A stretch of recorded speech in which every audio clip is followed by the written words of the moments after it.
ঢাকা বিশ্ববিদ্যালয়ের ডাকসুর পক্ষ থেকে মাদক নির্মূল অভিযান পরিচালনা করা হচ্ছে। সেখানে একটি পক্ষ দাঁড়িয়ে যাচ্ছে যারা মাদক কারবারি, মাদক ব্যবসায়ীদেরকে রক্ষা করার জন্য।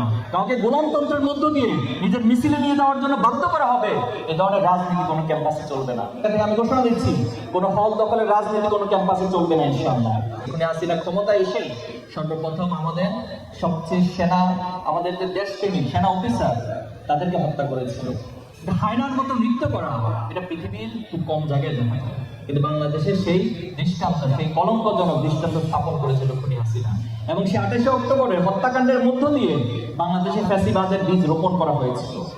এবং তারই ধারাবাহিকতা আমরা দেখেছি, খুনি হাসিনা ক্ষমতা এসেই সর্বপ্রথম আমাদের সবচেয়ে আমাদের যে দেশপ্রেমিক সেনা অফিসার তাদেরকে হত্যা করেছিল। এরপরে আলেম ওলামাদেরকে হত্যা করা হয়েছিল।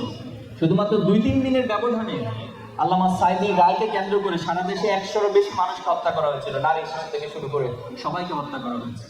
এবং আমরা দেখেছি একটা পর্যায়ে এসে জুলাই এবং আগস্ট সংগঠিত হয়েছে, সেখানেও অসংখ্য আমাদের শিশু, বৃদ্ধ থেকে শুরু করে সকল শ্রেণীর পেশার মানুষকে হত্যা করা হলো।